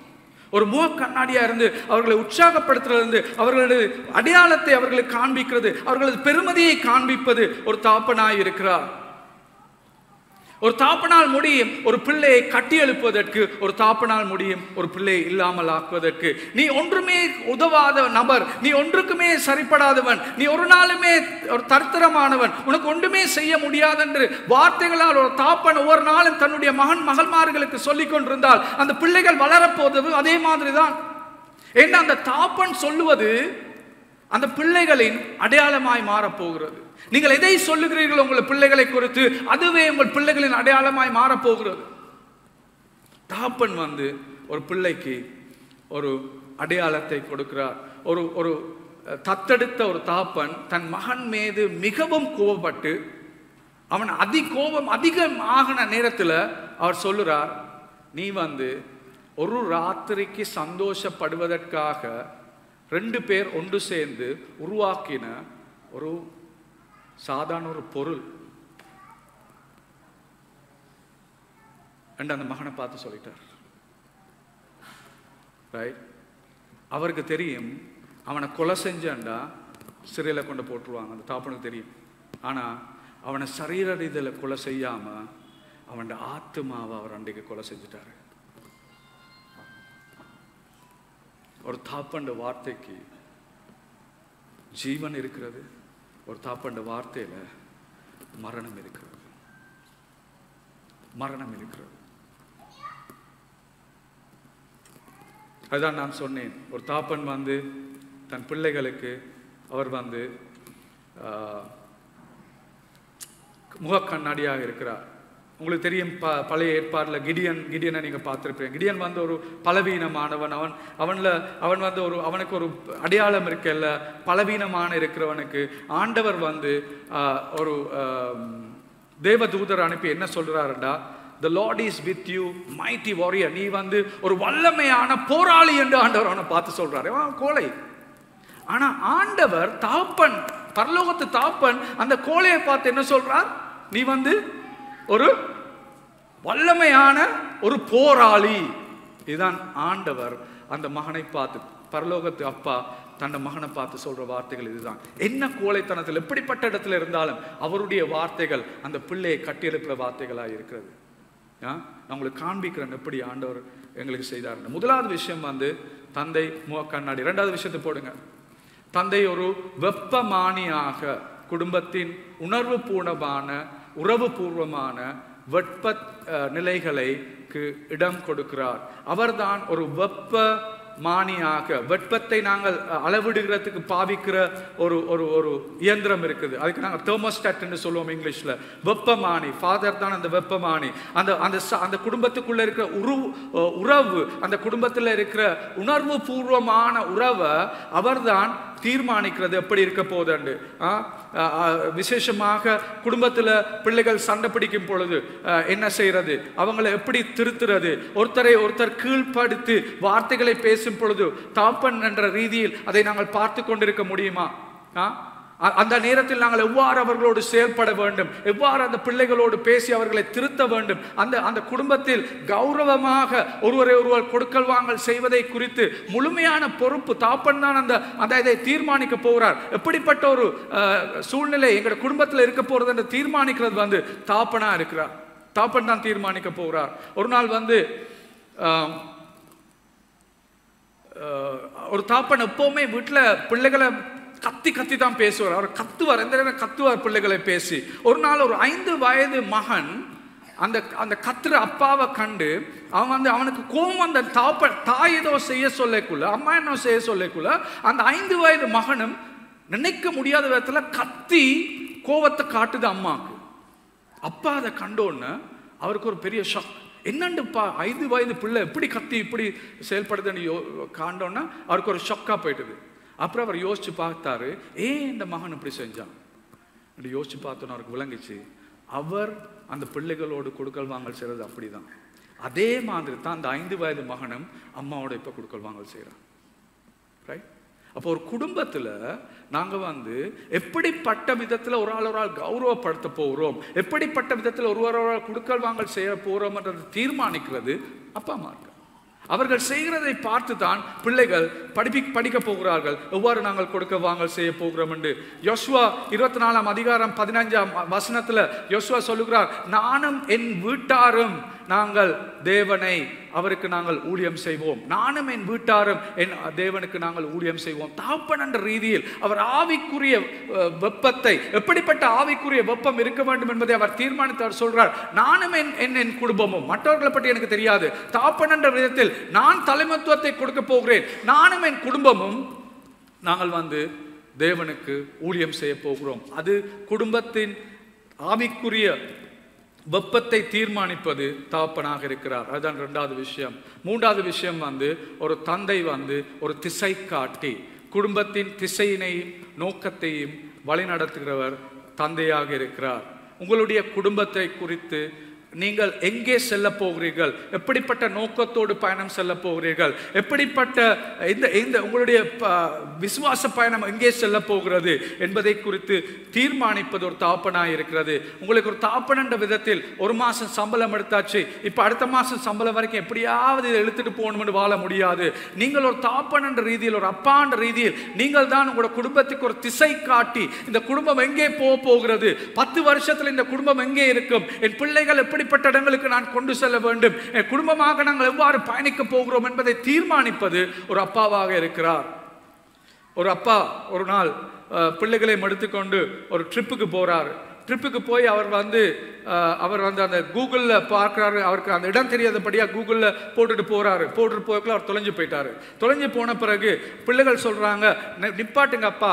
வைஃபும் சொல்கிறான், நிப்பாட்டுங்க அப்பா, காரை நிப்பாட்டி அந்த கதவை திறந்து யார்ட்டையாவது கேளுங்க, அவங்க சொல்லி தருவாங்க. அவருக்கு பெருமை, அவர் தான் சரியாண்டு, இல்லை யார்ட்டையும் கேட்க தேவையில்லை, நாங்கள் போவோம்ண்டு எத்தனையோ மணித்தியங்களை வீணாக்கிட்டாரு. ஏன்? அவருக்கு தெரியும் நான் எனக்கு செய்ய முடியுமென்று. அவர்கிட்ட பெருமையின் நிமித்தம் அவர் தான் முடியும் என்று எடுத்து கடைசி எத்தனையோ மணித்தியான அந்த நாள் நாசமா போயிட்டது. ரைட்? எங்களோட வாழ்க்கையிலும் சில வேளை ஒரு தாப்பன் சரியாக வழிகாட்டாவிட்டால், இது ஒரு சாதாரண ட்ரிப், ஆனால் ஒரு சாதாரண எங்களோட வாழ்க்கையில் எங்களோட தாப்பன்மார் சரியான திசை செல்லாவிட்டால் பல குடும்பங்கள் நாட்களை வீணடிச்சு கொண்டிருக்கிறாங்க, வாழ்க்கையை வீணடிச்சு கொண்டிருக்கிறாங்க. அது காரணம் என்னவென்றா, அவங்களுக்கு திசை காட்ட முடியவில்லை. பல குடும்பங்களில் திசை காட்டுவது யார்? இன்றைக்கு அப்பாமார். நான் சொல்றது நல்லா காட்டிக்கொள்ளுங்க. பல குடும்பங்களில் திசை காட்டுறது இன்றைக்கு அம்மாமார், அப்பாமார் இல்லை. அதுதான் எங்களோட குடும்பங்கள் அவ்வளவு பிரச்சனை. அம்மாமார ஆண்டவர் உருவாக்கினது திசை காட்ட இல்லை, பின்னால போறதுக்கு. அப்பா அங்க போறாரோ அவருக்கு பின்னால போறது தான் அம்மாமார ஆண்டவர் உருவாக்கினார். ஆனா அம்மாமாருக்கு நாங்க பொறுப்பை கொடுத்துறோம்னா திசை காட்ட என்ன நடக்கும்? முடிஞ்சது கதை. ரைட்? இப்போ விளங்குதா ஏன் எங்களோட குடும்பங்களில் பிரச்சனைகள் அதிகமாக இருக்கான்னு? செய்ய வேண்டிய ஆள் செய்ய வேண்டிய வேலையை செய்யாமல் இன்னொருட்டாளை கொடுத்துட்டு அது பிறகு பிள்ளை கண்டுபிடிச்சு வேலையில். ஆண்டவர் ஒரு அப்பாவை தான் வச்சிருக்கிறார். அந்த குடும்பம் செல்ல வேண்டிய மார்க்கத்தை காண்பிப்பதற்கு, குடும்பம் செல்ல வேண்டிய திசையை காண்பிப்பதற்கு ஒரு அப்பாவை தான் ஆண்டவர் வச்சிருக்கார். அவர் அந்த இடத்தை எடுக்கணும். உங்களுக்கு நினைவு இருக்கும், எலி, அதே போல் சாமுவேல் என்ற 2 நபர்கள், எலியா சாமுவேல். 1 சாமுவேல் 3ல் எலியை கதை எடுத்து பார்த்தீங்கன்னா அவன் ஒரு பிரீஸ்ட், ஆசாரியா இருந்தாலும் தன் பிள்ளைகளை சரியான வழியில் வழிநடத்தாதன் படியினால கடைசியில் என்ன நடந்துச்சு? அவன் மேல நியாயம் தீர்ப்பு வந்துச்சு. ஆனால் சாமுவேலின் வாழ்க்கையை எடுத்து பார்த்தீங்கன்னா அவன் தன் பிள்ளைகளை சரியான வழியில் கொண்டு சென்றான். அவன் தன் பிள்ளைகளை ஆண்டவருக்கு ஊழியம் செய்வதற்கான வழியில அவன் சரியான விதத்தில் அவர்களை வழி நடத்தினான். நீங்கள் ஒரு தாப்பன் என்ற விதத்தில் உங்களுக்கு ஆவிக்குரிய ரீதியில் உங்கள் பிள்ளைகளை நீங்கள் வழி நடத்த வேண்டும். அவர்கள் செல்லுகிற பாதையை நீங்கள் காண்பிக்க வேண்டும். நீங்கள் ஒரு திசை காட்டியாக உங்கள் குடும்பத்தில் காணப்படுகிறீர்கள். இப்பொழுது தகப்பன் என்ற நபர் அவர் தண்ட தகப்பன் என்ற ஸ்தானத்தை எடுக்காத பொழுது ஒரு குடும்பத்துக்கு ஏற்படுகிற பாதிப்புகள் என்ன? ஒரு தகப்பன் தன்னுடைய தகப்பன் என்ற ஸ்தானத்தை எடுக்காமல், இது தகப்பன் இல்லாமலும் ஏற்படலாம், தகப்பன் இருந்தும் செயலற்ற ஒரு தகப்பனாக இருந்தால் இவ்வாறான பாதிப்புகள் அந்த குடும்பத்துக்கு வரப்போகிறது. முதலாவது ஒரு மகள், அந்த குடும்பத்தில் ஒரு மகள் இருந்தா அந்த மகள் வளரப்போகிறா. அந்த மகள் தான் யார் என்று தெரியாமல், தன் பெருமதி தெரியாமல் வளரப்போகிறா. அப்பமார், நான் சொல்றது நல்லா கேட்டுக்கொள்ளுங்க. உங்களுக்கு மகள்மார் இருந்தாங்கண்டா சின்ன வயதுல இருந்து அவங்கள வர்ணிக்கிற முதலாவது நபர் நீங்களா இருக்கணும். நான் சொல்றதை நல்லா கேட்டுக்கொள்ளுங்க. ரைட்? நீ இன்றைக்கு ரொம்ப அழகா இருக்கிறாமா, ரொம்ப அழகா இருக்கிற இன்றைக்கு. நீங்க திரும்பி திரும்பி அந்த மகளை பார்த்து சொல்லணும். அவளை நல்லா பிடிச்சு முத்தம் கொடுக்கிற நபர் ஒரு தாப்பனா இருக்கணும், ஒரு தாப்பனா இருக்கணும். அவளுக்கு அவளை தொட வேணும், நல்லா தொட வேணும். ஏனண்டா நீங்க மட்டும்தான் அந்த அந்த மகளை வந்து அந்த பிள்ளையான விதத்துல நீங்க தொட மாட்டீங்க. அந்த மகளை இன்னொரு ஆண் அந்த மகளை தொட போறது ஒரு பிள்ளையான விதத்துல நோக்கத்தோட தான் தொடுவான். ஒரு அப்பான விதத்தில் இன்றைக்கு அப்பா மாரும் அப்படி செய்யறாங்க. அப்படிப்பட்ட உலகத்துல தான் நாங்கள் வாழ்ந்துருக்கிறோம். அப்பா மாரே தன் சொந்த மகளே இன்றைக்கு நாசம் பண்ற நாட்களை நாங்கள் வாழ்ந்து கொண்டிருக்கிறோம். ஆனா நீங்க கிறிஸ்தவ அப்பாமார், உங்களுக்கு ஆண்டோட வார்த்தை தெரிந்த அப்பாமார், நான் சொல்றது நல்லா கேட்டுக்கொள்ளுங்க. உங்களோட மகள் மாற நீங்க கட்டாயம் அவங்கள பார்த்து அவங்கள நீங்க வர்ணிக்க வேணும், அவங்களோட அழகை குறித்து பேசணும், அவங்கள நீங்க தொடணும். ஒவ்வொரு நாளும் அவங்கள நீங்க நல்லா கட்டிப்பிடிச்சு முத்தம் கொடுங்க. அவங்களுக்கு முத்தம் கொடுத்து சொல்லுங்க, நான் உனக்கு அன்பு செலுத்துறேன், ஐ லவ் யூ என்று சொல்லுங்க திரும்பி திரும்பி. அப்படி நீங்க சொன்னீங்கண்டா அவங்க ஒரு நாளும் இன்னொரு ஆணை தேடி போட மாட்டாங்க. அவங்களுக்கு தேவையை கொடுத்துட்டீங்க. அப்படி தேவை, அந்த தேவை கொடுக்காத நபர்கள் தான் சின்ன வயசுலயே ஓடி போயிடுவாங்க. தாப்பண்ட அன்பு கிடைக்காவிட்டா ஒரு மகளுக்கு, தாப்பண்ட அந்த தாப்பண்ட அந்த பிள்ளை யாருன்னு சொல்லாவிட்டா, அந்த தாப்பன் அந்த பிள்ளையை வர்ணிக்காவிட்டா, அந்த பிள்ளை யார் அந்த பிள்ளையை வர்ணிக்குதோ, யார் அந்த பிள்ளைகின் அழகை குறித்து சொல்லுதோ, பிள்ளையான ஒரு நபர் பிள்ளையான காரணத்தால் அந்த பிள்ளையை பிடிக்கிறதுக்காக அந்த நபர் சொல்றான். ஆனா அந்த பிள்ளை முதலாவது தடவை அதை கேட்குது, யாரோ ஒரு ஆள் சொல்றது. அப்ப என்ன செய்யும்? இவ்வளவு காலம் எனக்கு யாருமே சொல்லல, இவர் தான் முதலாவது சொல்றாரு, நான் அழகா இருக்கிறேன், என்ன செய்வீங்க? போயிடுவீங்க. விளங்குத நான் உங்களுக்கு சொல்றது, விளங்குறத நான் உங்களுக்கு சொல்றது. முக்கியமான விஷயம், தாப்பன் தன் ஸ்தானத்தை எடுக்க விட்டால். ரெண்டாவது மகன்மார் எடுத்து பார்த்தீங்கன்னா, மகன்மார் சின்ன வயதுல இருந்து அவங்க வந்து கோபத்தோடு அவங்களோட உடல் அதாவது அவங்க வல்லமையை பாவிப்பாங்க. அவங்க ஆண்மையை கண்டுகொள்கிற காலம், அவங்க மகன்மார் மீதான அவங்க வந்து ஆண்மையை கண்டுகொள்வதற்காக போராட்டத்தில் அதுக்கு தாப்பன் உதவ வேண்டும். அவங்க ஆண்மையில் அவங்க வந்து எப்பவுமே வல்லமையா ஏதாவது வீட்டில் செய்ய பார்ப்பாங்க. தங்கச்சி இருந்தா அடிப்பாங்க, அக்கா இருந்தா அடிப்பாங்க, பாய்ஸ் வீட்டில் இருந்தா உங்களுக்கு தெரிந்தானே. அப்ப அப்படி ஏன்னா அவங்க வந்து ஆண்மை, அவங்களோட ஆண்மை, அந்த ஆண்மையை அவங்க வெளிக்கொண்டு வர பார்க்குறாங்க. அந்த நேரத்தில் தாப்பன் தான் அவரோட இருந்து, ரைட், உனக்கு வல்லமை இருக்கு, உனக்கு முடியும், ஆனா இதை நீ இப்படித்தான் செய்யணும், இதை செய்யக்கூடாது, ரைட்.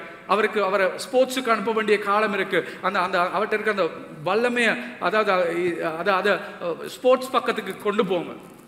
அப்படி அவரை வழி நடத்தி அவருடைய ஆண்மையை வெளியில கொண்டு வந்து அவருக்கும் அவருடைய பெருமதியை காட்டி அவருக்குள்ள இருக்க நல்ல காரியங்களை புகழ்ந்து, நீ உனக்கு இது செய்ய முடியும், இது செய்ய முடியும், நான் பார்த்திருக்கேன், இதுல நல்லா செய்யறதா இருக்கிறா, இப்படி செய்யக்கூடியதா இருக்குது, அப்படி செய்யக்கூடியதா இருக்கு. தோல்வி அடைந்தாலும், தோல்வியை பெற்றுக்கொண்டாலும், எது பெருப்பர்கள் பெறாவிட்டாலும், கேம்ஸ்ல அவங்க செலக்ட் ஆக விட்டாலும், ஒரு அப்பா தான் தேடி வரணும். அவங்க அப்பாட தேடி வரணும். தேடி வந்தோன்னு அப்பா சொல்லணும், பரவாயில்லமானே, நீ எடுக்கப்படவிட்டாலும் பரவாயில்ல, உன்னை தேர்ந்தெடுக்காட்டிலும் பரவாயில்ல, நீ இன்னுமே இந்த மகன் தான், உன்னுடைய இடம் ஒரு நாளும் மாறாது. அப்படிப்பட்ட உறுதியை ஒரு அப்பா தன் பிள்ளைகளுக்கு கொடுக்க வேண்டும். அதுதான் பெருமதி. இது கொடுக்காவிட்டால் அந்த ஆண்களும் பெண்களும் அந்த சின்ன பிள்ளைகள் வளர்வது, இது இல்லாமல் கிடைக்கிற வளர்கிற பிள்ளைகள் தான் பிள்ளையான பக்கத்தை திசைகளை தேடி போய்கொண்டிருக்கிறார்கள், ரைட். அப்படி என்றால் எங்களுக்கு இன்றைக்கு சொல்லப்பட்ட விஷயம் என்னது? நாங்கள் எங்களுடைய அப்பாமார் தங்களுடைய இருதயங்களை பிள்ளைகள் மேல் திருப்ப வேண்டும். அப்பாமார் தங்களுடைய பிள்ளைகளை இருதயத்தை பிள்ளைகள் பக்கம் திருப்புதல், ரைட். ஆண்டவருடைய வார்த்தையாக தான் எங்களுக்கு சொல்லுகிறது. எப்படி ஏற்கனவே உங்களுடைய பிள்ளையின் இருதயம் மூடப்பட்டிருக்கலாம், நீங்கள் செய்த சில வேலைகளின் நிமித்தம், காரியங்களின் நிமித்தம் பிள்ளைகள் அவர்களது இருதயத்தை மூடிக்கொண்டிருக்கலாம். இப்பொழுது உங்களுக்கு ஒரு உறவு இல்லாத நிலையில் இருக்கலாம். எப்படி அந்த உறவை புதுப்பிப்பது என்று கேட்டால், அதற்கு நான் 3 காரியங்களை உங்களுக்கு காண்பிக்க வருகிறேன். எப்படி நீங்கள் புதுப்பிக்கிறது என்றது. முதலாவது திறந்த மனதுடன் நேர்மையான உரையாடலில் ஈடுபடுங்கள். பிள்ளைகளோட நாங்கள் கதைக்கணும், ரைட். பிள்ளைகளோடு நாங்கள் கதைக்கணும், அவங்களுக்கு நேரம் கொடுக்கணும், அவங்களோடு இருந்து அவங்களுடைய விருப்பங்கள் என்ன, கேள்விகள் கேளுங்க. அவங்களோட பற்றி அவங்களோட உலகத்துக்கு நாங்கள் செல்லணும், அவங்கள்ட்ட கேள்வி கேட்க வேண்டும். எப்படிப்பட்ட கேள்விகள் நாங்கள் கேட்கலாம்? என்ன நடந்துச்சு இன்றைக்கு உங்களுக்கு ஸ்கூலில்? எப்படிப்பட்ட ஒரு சூழ்நிலைக்கு நீங்கள் முகம் கொடுத்தீங்க? என்னது இன்றைக்கு உங்களுக்கு நடந்த சந்தோஷமான விஷயம்? நான் முந்தி ஸ்கூலுக்கு போயிட்டு ஒரு நாளும் ஸ்கூல் வீட்டு முடிஞ்சு நான் மகளையும் எடுத்து காரில் எடுத்துட்டு வரைக்குள்ள ஒரு அரை மணி நேரம் டிரைவ் பண்ணக்குள்ள நான் அவன்கிட்ட கேட்பேன், இன்றைக்கும் கூட வாழ்க்கையில் நடந்த மிகவும் சந்தோஷமான விடயம் என்ன ஸ்கூலில்? இன்றைக்கும் கூட வாழ்க்கையில் நடந்த மிக துக்கமான விடயம் என்ன ஸ்கூலில்? அப்போ அவங்க சொல்ல தொடங்குவாங்க என்ன சந்தோஷம் என்ன துக்கம். அப்போ எங்களுக்கு அவங்களோட வாழ்க்கைக்குள்ளே செல்லக்கூடியதாக இருக்கிறது, அவங்க சிந்திக்கக்கூடிய விதத்தை பார்க்கக்கூடியதாக இருக்கிறது, அவங்களோட நெருக்கமாக எங்களுக்கு ஒன்று சேரக்கூடியதாக இருக்கிறது. கேள்விகள் கேட்குற அளவுக்கு அதே போல் அவங்க சொல்றதை கேட்க வேணும். கேட்க பொழுது எங்களுக்கு அவங்களோட மீண்டும் அந்த உறவை ஏற்படுத்தி கொள்ளக்கூடியதாக இருக்கும். சில வேளை அவங்களுக்கு நாங்கள் பிளவிட்டு இருக்கலாம் ஒரு அப்பாண்ட விதத்தில், எங்களோட கைகளில் பிழை நடக்கும். ஒரு அப்பாண்ட ரீதியில் முதலாவது நாங்கள் தெரிஞ்சு கொள்ள வேண்டிய விஷயம் தான் என்ன மன்னிச்சு கொள்ளுங்கன்னு சொல்றதுக்கு தயங்க வேணாம். அப்பா மாறே என்ன மன்னிச்சு கொள்ளுங்கன்னு சொல்றது தயங்க வேணாம். எத்தனையோ தடவை என் பிள்ளைக்கு இன்றைக்கு 13 வயசு, மகளுக்கு 11 வயசு, இந்த வருஷம் 12 ஆகுது. எத்தனையோ தடவை நான் அவங்களுக்கு சொல்லிக்க என்ன மன்னிச்சதுங்க. ஏனண்டா பிள்ளை ஒன்று செஞ்சா நாங்கள் சாதாரண மனிதர்கள், அதுவும் அவங்களுக்கு ஒரு கற்றுக் கொடுக்கிறோம். நாங்கள் மன்னிப்பு கேட்கறதும் அவங்களுக்கு ஒரு கற்றுக் கொடுத்தலா இருக்குது. அப்பாவே பிள்ளை விட்டுட்டு எனக்கு மன்னிப்பு கேட்டா எனக்கும் அப்பா அதை செய்யலாம். ரைட்? அந்த மாதிரியான மன்னிப்பு கேட்கக்கூடிய தகுதி எங்களுக்குள் இருக்க வேண்டும். அடுத்தது ஒரு அப்பா செய்ய வேண்டிய இரண்டாவது விஷயம் என்னவென்றால் அவர் சட்டமும் கிருபையும். ரைட்? ஒரு குடும்பம் விதிகள் தேவை. நீங்கள் தான் சொல்ல போறீர்கள் இந்த குடும்பத்தில் எப்படி நீங்கள் செயல்பட போறீர்கள். விதிகள் தேவை. நீங்கள் தான் சட்டத்தை போடுறது. குடும்பம் இப்படித்தான் வாழ வேண்டும். இந்த காரியங்கள் எங்களை வீட்டில் செய்யலாம், இந்த காரியங்கள் எங்களை வீட்டில் செய்யலாது. பல தடவைகள் எங்களோட பிள்ளைகள் வந்து சொல்லுவாங்க, அப்பா என் ஃப்ரெண்டுக்கு ஸ்மார்ட் ஃபோன் இருக்குது, எனக்கு ஒரு ஸ்மார்ட் ஃபோன் வாங்கித்தாங்க. அப்போ நான் சொல்கிறது இல்லை, எங்களோட வீட்டில் நாங்கள் அப்படி ஸ்மார்ட் ஃபோன் வாங்கி கொடுக்குறல பிள்ளைகளுக்கு. அதுக்கு ஒரு வயசு இருக்குது. நீங்கள் உங்களோட வயசு வந்து 18 வயசுக்கு பிறகு நீங்கள் ஒரு அடால்ட்டாக வந்த பிறகு உங்களுக்கு அதை தேர்ந்து கொள்ளலாம். ஆனால் இப்போ நீங்கள் ஒரு பிள்ளை, உங்களுக்கு ஸ்மார்ட் ஃபோன் தேவையில்லை. மற்றவங்களுக்கு இருந்தால் பிரச்சனை இல்லை. எங்களோட குடும்பத்தில் நாங்கள் இப்படி தான் வாழ்றது, நாங்கள் ஸ்மார்ட் ஃபோன் எங்களுக்கு தேவையில்லை. அப்போ அந்த நேரத்தில் ஒவ்வொரு நேரத்தில் நாங்கள் தான் அதோட குடுக்கல் வாங்கல் செய்யணும்.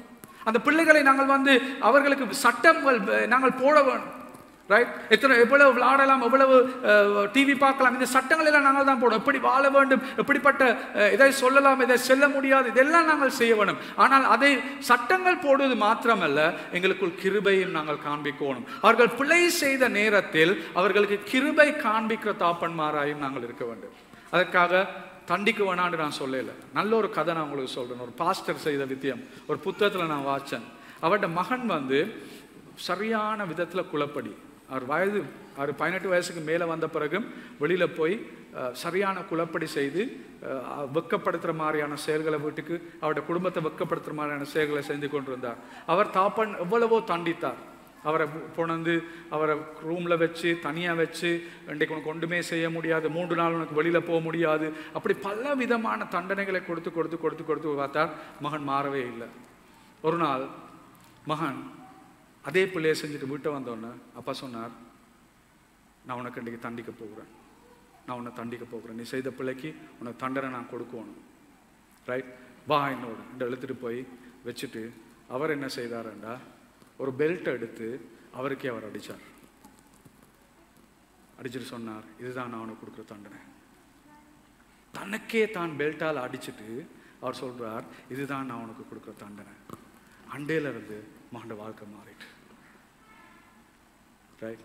அன்றைக்கு அவன் தெரிஞ்சு கொண்டான், என் அப்பா தண்டனை கொடுக்குறேன்னு சொன்னா தண்டனை கொடுப்பார். எங்கட பரலோக அப்பா அப்படித்தானே செஞ்சாரு. தண்டனை கொடுக்குறேன்ற தண்டனை கொடுப்பாரு. ஆனா எனக்கு கொடுக்க வேண்டிய தண்டனையை அவர் எடுத்துட்டார். அதுதான் எங்களை மாற்றுது. அதுதான் இயேசு எங்களுக்காக செய்தார். ரைட்? ஒரு அப்பாண்ட ரீதியில நாங்கள் சட்டத்தையும் போடணும், கிருபையையும் காண்பிக்க வேண்டும். மூன்றாவது விஷயம்தான் நாங்கள் எங்களோட பிள்ளைகளை பாதுகாக்கணும். நாங்கள் வாழ்கிற உலகம் மிகவும் பயங்கரமான உலகம். அப்படிப்பட்ட தீங்கு இழைக்கக்கூடிய தாக்கங்கள் இருந்து, தீமை செய்வதிலிருந்து பாதுகாக்கணும். உங்களோட மகள் வெளியில போய்க்குள்ள எங்க போறா, யாரோட போறா, எந்த இடத்துக்கு போறா, எப்படிப்பட்ட ஆக்கள் அந்த இடத்துல இருக்கிறாங்க, அவங்க ஒன்றா இருக்கிற நண்பர்கள் யாரு, அவங்களுக்கு பாதுகாப்பு இருக்கா, பாதுகாப்பு இல்லையா, உங்களோட மகன் எங்க போறாரு, எப்படிப்பட்ட ஆக்களோட கொடுக்கல் வாங்கல் செய்யறாரு. இந்த காலத்துல ஆபாச படங்கள் அந்த ஸ்மார்ட் போன்ல இருந்து வருது, அப்படிப்பட்ட விஷயங்கள் அவர் இறுகி போயிருக்கிறாரா, அப்படிப்பட்ட விஷயங்களை மகள் இலகி போயிருக்கிறாளா என்று நாங்க ஒரு அப்பாண்ட விதத்துல எப்பவுமே என்ற கண் என்ற பிள்ளைகளை மேல இருக்கணும். நான் தான் இந்த பிள்ளைகளை பாதுகாக்க வேணும். ஆண்டோட வார்த்தையில் அவர் சொல்லுகிறார், அவர் வந்து சங்கீதம் 91:2 சொல்லுகிறார், அவர் வந்து எங்களுக்கு இருக்கிற is the refuge and fortress. அவர் எங்களுடைய அரணும் கோட்டையும் ஆவார். ரைட்? அரணும் கோட்டை. அவருக்குள் தான் நாங்கள் தங்கி எங்களுக்கு தஞ்சம் எடுக்கக்கூடிய இடம் அவர். ஒரு தகப்பன் அரணும் கோட்டையுமாய் இருக்கணும் தன்னுடைய பிள்ளைகளுக்கு. அவர்தான் அரணும் கோட்டையுமாய் இருக்கணும். அவர்தான் ஒரு பாதுகாப்பான நபராக இருக்கணும். தகப்பன் எந்த நேரமும் பிள்ளைகளை குறித்து கரிசனையாக இருக்க வேணும். அவர்கள் போராடம் வர்றடம் அவர் செய்கிற காரியங்கள், அவர்கள் ஒன்று சேர்க்கிற நபர்கள், இவர்களை குறித்து அவர்களுக்கு மிக தெளிவான ஒரு இருக்கணும். கடைசியாக ஒரு தகப்பன் வந்து மற்றவர்களுக்கு வழிகாட்டுபவர், தன் பிள்ளைகளுக்கு வழிகாட்டுபவர். விசுவாச மாதிரி, அவர் உறுதி, அவருடைய உண்மைத்துவம், அவருடைய தாழ்மை, அவை எல்லாமே பிள்ளைகள் பார்த்து கொண்டிருக்கிறார்கள். ரைட்? சில நேரத்தில் அப்பா வீட்டில் இருந்து ஒரு கால் ஒன்று வந்தால் பிள்ளைகளுக்கு சொல்லுவாங்க, சொல்லுங்க நான் வீட்டில் இல்லைன்னு சொல்லுங்க, வீட்டில் இல்லைன்னு சொல்லுங்க, நான் வீட்டில் இல்லைன்னு சொல்லுங்கன்னு பிள்ளைக்கு சொல்லுவார். ரைட்? ஒரு தகப்பன் தான் மாதிரி. பிள்ளைய தகப்பனை பார்த்து தான் படிக்குது. ரைட்? நாங்கள் தான் கடைசியாக வழிகாட்டுகளாக இருக்கணும். அவர்களுக்கு அவர்களுடைய எப்படிப்பட்ட குணாதிசயத்தோடு வளரப்போகிறாள் என்பதை தீர்மானிப்பது நீங்கள், சரியான மார்க்கத்தை காண்பிப்பது நீங்கள். நீங்கள் தான் அவர்களுக்கு வழிகாட்டியாக இருக்கிறீர்கள். ரைட்? ரைட். இப்பொழுது நான் அடுத்ததாக ஒரு பிள்ளை வந்து எப்படி தன்னுடைய தாப்பனோடு ஒப்புரவாதமாகுதலை குறித்து பேச போகிறேன். ஒரு பிள்ளைகளின் இருதயத்தை தந்தை பக்கம் திருப்புதல், எப்படி அவர்கள் ஒப்புரவாதமாகுதல் என்று சொல்லி பேச போகிறேன். எங்களோட குடும்பத்தில் எங்களுக்கு பலவிதமான தகப்பன்மார் இருந்திருக்கலாம். நான் சில தகப்பன்மார்களை எப்படிப்பட்ட தகப்பன்மார் இருக்கிறார்கள் என்று ஒரு பட்டியலிட்டிருக்கிறேன். ரைட்? இப்படிப்பட்ட தாப்பன்மார் உங்களுக்கு இருந்திருக்கலாம். இதில் இருக்கிற எல்லாருக்குமே ரைட், நீங்கள் இன்றைக்கு தாப்பனாக இருந்தாலும் உங்களுக்கு இப்படிப்பட்ட ஒரு தாப்பன் இருந்திருக்கலாம். வேள்கையில் மூழ்கி போகும் தந்தையர், வேலை மட்டும்தான் செய்வாங்க. வீட்டை வந்தாண்டா அவங்களுக்கு நேரமே இல்லை, செலவழிக்கிறதுக்கு நேரம் இல்லை, உங்களோட கதைக்க நேரம் இல்லை. வேலையில் மூழ்கி போன தந்தைகள் உங்களோட வீட்டில் இருந்திருக்கலாம். அப்படி இல்லாது அமைதியான தந்தை, என்ன நடந்தாலும் பேச மட்டும் மாட்டார். என்ன நடந்தாலும் பேச மட்டும் மாட்டார், அவர் அமைதியாகவே இருப்பார். அப்படிப்பட்ட ஒரு தந்தை உங்களுக்கு இருந்திருக்கலாம். அடுத்தது குடிப்பழக்கத்துக்கு அடிமையான ஒரு தந்தை இருந்திருக்கலாம் உங்களுக்கு. அவர் அந்த குடிப்பழக்கத்துக்கு அடிமையின் தனத்தினால் உங்கள் வாழ்க்கையில் பெரிய தாக்கத்தை கொண்டு வந்திருக்கலாம். அடுத்தது வந்து கொடுமையான தந்தை, எந்த நேரமும் தண்டனை கொடுத்து, எந்த நேரம் உங்களை அடித்து, உங்களை வார்த்தைகளால் திட்டி கொடுமையாக உங்களோடு குடுக்கல் வாங்கல் செய்த தந்தை. அடுத்த தந்தை தான், சிலருக்கு இந்த தந்தையை பற்றி உங்களுக்கு அனுபவம் இருக்குது, உங்களை விட்டுட்டு போயிட்டார். அவர் உங்களோட வீட்டில் இல்லை, உங்களை விட்டுட்டு போயிட்டார். ரைட்? இன்னொரு திருமணத்துக்காக இன்னொரு பெண்ணை கண்டோடனே உங்களை விட்டுட்டு, உங்களோட குடும்பத்தை விட்டுட்டு, பிள்ளைகளையும் விட்டுட்டு, எல்லாத்தையும் விட்டுட்டு அவர் தன்னுடைய தேவை, தன்னுடைய ஆசைக்கு அவர் வீட்டையை விட்டு போயிருக்கலாம். இப்படிப்பட்ட தந்தைமார்களால் எங்கள் வாழ்க்கையில் பெரிய தாக்கங்கள் ஏற்பட்டிருக்கிறது. இந்த தந்தைகளோடு நாங்கள் எப்படி ஒப்புரவாதம் செய்வது என்பதை குறித்து நான் உங்களுக்கு மிக விரைவாக சொல்லுகிறேன். அப்படி தந்தைகளோடு ஒப்புரவாதம் செய்ய நீங்கள் என்ன செய்ய வேண்டும் என்று பார்த்தால், முதலாவது வந்து நீங்கள் செய்ய வேண்டிய விதத்தை, இந்த தந்தைகளால் உங்களுக்கு ஏற்படுத்தப்பட்ட வலி வேதனைக்கு நீங்கள் முகம் கொடுக்க வேண்டும். இப்படிப்பட்ட தந்தைகளால் உங்களுக்கு ஏற்படுத்திய வலி வேதனைக்கு நீங்கள் முகம் கொடுக்க வேண்டும். ரைட்? முகம் கொடுக்கணும், கட்டாயம் நீங்கள் முகம் கொடுக்கணும். எல்லாருக்கும் நான் சொல்கிறேன், உங்களோட அப்பா, நீங்கள் எத்தனை வயசு அப்பாவாக இருந்தாலும் இன்றைக்கு உங்களோட அப்பா உங்களுக்கு ஏற்படுத்திய வேதனையில் நீங்கள் முகம் கொடுக்காட்டி உங்களுக்கு ஒரு நல்ல அப்பாவாக இருக்க முடியாது. பலருக்கு பரம்பரையாக அவங்க அதை அடுத்த பரம்பரைக்கு கொண்டு செல்வதற்கு காரணம் என்னண்டா, ஒரு பரம்பரையிலையும் இதோட கொடுக்கல் வாங்கல் செய்யாதபடியா. அதனால் இந்த பரம்பரையில் நீங்கள் கொடுக்கல் வாங்கல் செய்ய வேண்டும். முதலாவது நீங்கள் என்ன செய்யணும்டா, உண்மையை புரிந்து கொள்ளுங்கள். எனக்கு இப்படிப்பட்ட வேதனை என் அப்பா அம்மா செஞ்சாங்க, எனக்கு இப்படிப்பட்ட காரியத்தை அவங்க செஞ்சபடியினால அதை குறித்து நீங்கள் முதலாவது அதுக்கு முகம் கொடுக்கறதுக்கு நீங்கள் தயாராகணும். ரெண்டாவது நீங்கள் செய்ய வேண்டிய விஷயம் என்னவென்றா, இழப்புக்கு நீங்கள் வருந்துங்கள். உங்களுக்கு இழப்பு இருக்குது, சில வேளை நீங்கள் உங்களுடைய பிள்ளை பருவத்தை இழந்திருக்கலாம். அந்த அப்பாவின் நிமித்தம் பிள்ளை பருவமே போயிருக்கலாம். உங்களுக்கு பெற்றோர்களிருந்து கிடைக்க வேண்டிய அந்த அந்த அந்த அவர்கள் உங்களுக்கு கொடுக்க வேண்டிய, நான் யூஸ் பண்ண வேர்ட் வந்து அது சப்போர்ட், அவர்கள் உங்களுக்கு கொடுக்க வேண்டிய பாதுகாப்பு அல்லது ஆதரவு, பாதுகாப்பை உங்களுக்கு கொடுக்காமல் இருந்திருக்கலாம். அதனால் அதை குறித்து நீங்கள் வந்து நீங்கள் அதை அந்த துக்கத்தை, அந்த இழப்பை குறித்து நீங்கள் துக்கப்பட வேண்டும். அந்த இழப்பை குறித்து நீங்கள் வருத்தப்பட வேண்டும். அது ரெண்டாவது விஷயம். முதலாவது வலியை ஏற்றுக்கொள்ளுங்க, இது எனக்கு நடந்ததுன்றதை ஏற்றுக்கொள்ளுங்க. ரெண்டாவது, உங்களுக்கு போன இழப்பை குறித்து நீங்கள் புலம்பல், ஐ லைக் தட் வேர்ட், புலம்பல். அது சங்கீதக்காரங்கள் புலம்புவாங்க அவங்களுக்கு ஏற்பட்ட இழப்புகளை குறித்து. அதை மாதிரி நாங்களும் எங்களுக்கு ஏற்பட்ட இந்த இழப்புகளை குறித்து ஆண்டவருக்கு முன்னால புலம்ப வேண்டும். மூன்றாவது விஷயம் என்னவென்றா, மன்னித்து கசப்பினை வெளியேற்றுங்கள். அந்த நபர், அந்த அப்பாவை நீங்க மன்னிக்கணும். இதை நான் லேசா சொல்லல. சில அப்பாமார் சரீர ரீதியாக உங்களை தாக்கி இருக்கலாம். உங்களுக்கு சில பெண்களுக்கு உங்களை பிழையான விதத்தில் உங்களுடைய அப்பாவே உங்களை கையாண்டிருக்கலாம். அப்படிப்பட்ட காரணங்கள் இருந்தாலும் நான் உங்களுக்கு சொல்றேன், அதாவது எங்களுக்கு செய்த விஷயம் மிகவும் தாக்கத்தில் அதிகமான விஷயம் என்றபடியினால் அதை காரணம் காட்டி மன்னிப்பு கொடுக்க முடியாது என்று சொல்ல வேண்டாம். நான் உங்களுக்கு சொல்லுகிறேன், எப்படிப்பட்ட விஷயம் உங்களோட அப்பா உங்களுக்கு செய்திருந்தாலும் அந்த அப்பாவுக்கு நீங்க மன்னிப்பு கொடுக்க நீங்கள் டிசிஷன் உண்டு, ஒரு தீர்மானம் நீங்க எடுக்கணும். ரைட்? அது ஒரு பயணமா இருக்கலாம், இன்றைக்கு செய்ய முடியாதா இருக்கலாம், பரவாயில்ல. ஆனா நீங்க தீர்மானம் எடுத்து அந்த பயணத்துல நீங்கள் போறதுக்கு தீர்மானிக்க வேண்டும். ஆண்டவர் உங்களுக்கு கிருபை தருவார். இன்னும் யாரோட ஒரு ஆள் கதைங்க, உங்களுக்கு அதிகமாக கஷ்டமா இருந்தா எங்களோட கதைங்க, எனக்கு இது கஷ்டமான விஷயம் என்று நான் உங்களுக்கு உதவி செய்ய தயார் அந்த பயணத்தில் உங்களை கொண்டு செல்வதற்காக. ஆனால் கட்டாயமாக நீங்கள் அவர்களுக்கு மன்னித்து கசப்பினை நீங்கள் வெளியேற்ற வேண்டும். நாலாவது நீங்க செய்ய வேண்டிய விதம் இதுதான், கர்த்தரை தாப்பனாக பற்றி கொள்ளுங்கள். அப்பா இல்லாத எத்தனையோ பேர் இருக்கிறாங்க, எனக்கு தெரியும் நல்லா. உங்களோட அப்பா உங்களுக்கு இல்லை. இந்த உலகத்தில் உங்களுக்கு அப்பா இல்லாட்டிலும் பரலோகத்து பிதா உங்களுடைய அப்பா இருக்கிறார். அவர் ஒரு சிறந்த பிதா. அவர் உங்களை ஒருபோதும் பிழையான விதத்தில் கையாள மாட்டார். அவர் ஒருபோதும் உங்களை பிழையான விதத்தில் கையாள மாட்டார். இந்த பரலோகத்து பிதா உங்களை தன்னுடைய மகனாக ஏற்றுக்கொள்வதற்கு அவர் என்ன செய்தார் என்று உங்களுக்கு தெரியுமா? அவர் தன்னுடைய சொந்த மகனை, அப்பா மகன், பிதாவும் இயேசும் அப்பா மகன் என்ற சொந்த மகனை அவர் என்ன செய்தார் என்றா, அவர் விருப்பத்தோடு அவரை வற்புறுத்தலுக்கு இடம் கொடுத்தார். அவருக்கு தலையில் முள்முடி போடப்பட்டது, அவருடைய கன்னத்தில் அறையப்பட்டது, அவருக்கு அவருடைய ஈட்டியினால் அவருடைய இருதயத்தை குத்தினார்கள், ஒரு பெரிய ஒரு பாரமான ஒரு சிலுவையை அவர் தோள் மேல் வைத்தார்கள், ஆணிகளால் அவர்களுடைய கைகள் கால்கள் துளைக்கப்பட்டது. இது எல்லா விதமான இந்த வற்புறுத்தல்கள், இப்படிப்பட்ட சித்திரவதைக்கு இடம் கொடுத்தது காரணம், தகப்பன் தன்னுடைய மகனுக்கு இப்படிப்பட்ட சித்திரவதைகளுக்கு செல்ல இடம் கொடுத்தது காரணம் என்ன? காரணம் என்ன? என் தேவனே, என் தேவனே, நீர் என்னை கைவிட்டீர், ஏன் என்னை கைவிட்டீர் என்று கூட இயேசு சிலுவையில் சொல்வதற்கான காரணம் என்ன? உங்களையும் என்னையும் தத்தெடுத்து தன்னுடைய பிள்ளைகளாக மாற்றுவதற்காக நாங்கள் செய்த, அதாவது நாங்கள் தான் இயேசுவுக்காக மிக அதிகமாக எங்களுடைய பாவம் அவரை சித்திரவதை செய்திருக்கிறது, அபியூஸ், துஷ்பிரயோகம் செய்திருக்கிறது. எங்களுடைய பாவம் இயேசுவை துஷ்பிரயோகம் செய்திருக்கிறது. இயேசுவை போல் துஷ்பிரயோகம் செய்யப்பட்ட ஒரு நபர் இந்த உலகத்தில் ஒருவருமே இல்லை, ஒருவரும் இருக்க போவதும் இல்லை வருகிற நாட்களில். உங்களுக்கு அப்பாவால் ஒரு துஷ்பிரயோகம் செய்யப்பட்டு உங்களுக்கு மன்னிப்பு கொடுக்க முடியாமல் இருந்தா நான் சொல்றதை நல்லா கேட்டுக்கொள்ளுங்க. எங்கட பாவங்கள், உங்களுடைய பாவம், என்னுடைய பாவம் இயேசுவை துஷ்பிரயோகம் செய்திருக்கிறது.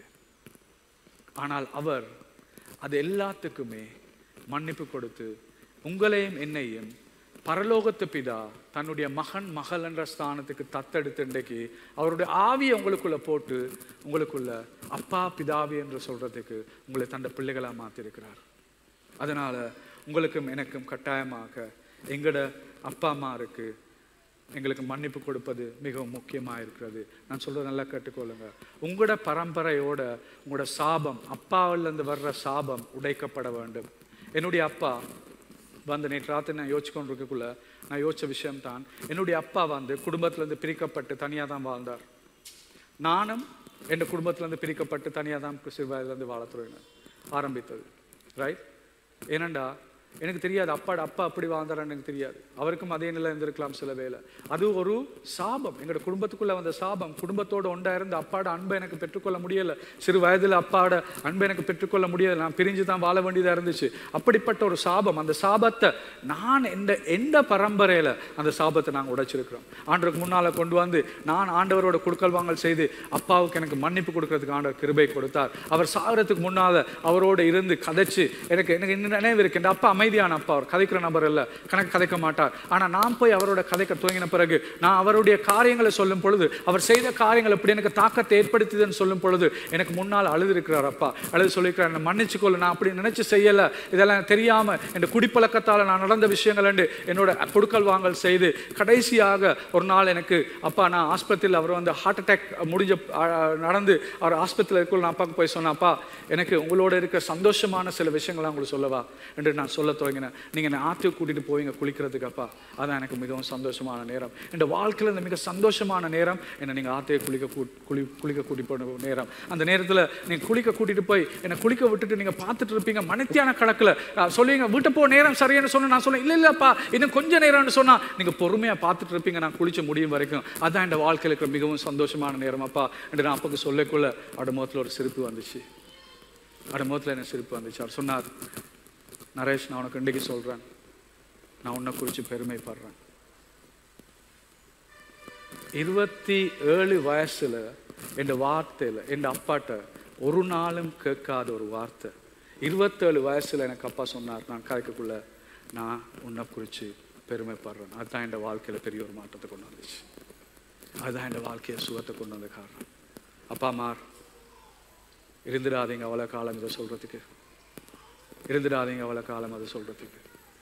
அது என் வாழ்க்கையை சுகமான ஒரு தாப்பை மாற்றி என் அப்பா இந்த உலகத்தை விட்டு போய்க்குள்ள எங்கள் 2 பேருக்கும் மத்தியில் பெரிய ஒரு சமாதானம். நாங்கள் 2 பேரும் ஒப்புரவாத மாணவர்களாய், எனக்கு அப்பா செத்துட்டாருன்னு சொன்னோன்னே என் மனதுக்குள்ள ஒரு பெரிய ஒரு சந்தோஷம். வேறண்டா எனக்கு தெரியும், நாங்கள் 2 பேரும் ஒப்புரவாதம் ஆகிட்டோம்.